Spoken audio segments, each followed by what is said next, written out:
wish us as believers would understand the necessity of submitting to God. Do you know in Islam, one of the top tenets of their faith is submission? But Christians have a hard time understanding that. We don't submit to God, and for sure if we don't submit to God, we don't submit to spiritual authority. And if we can't submit to God and spiritual authority, what happens is that we lack vision. Here's the thing, people say, I don't need a pastor in my life. Here's the problem, if you don't have a pastor, if you don't have a leader, then you're never able to fulfill the call that God has placed on your life according to Ephesians.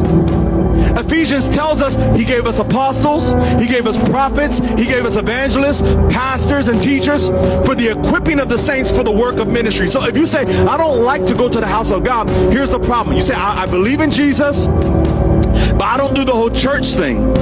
Well, you need to keep looking for the church that you like and that speaks to you, because God has an expectation, and that expectation is that you do the work of ministry. Guess what? You were never ever commissioned or called or sent by God to simply take up a church seat.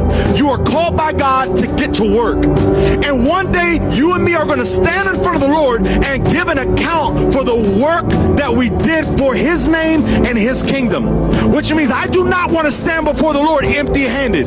The Bible teaches us that we're going to cast our crowns down before his feet. I don't want to cast nothing down before him and say, look, I just came for the ride. I'm not here to do any of the work.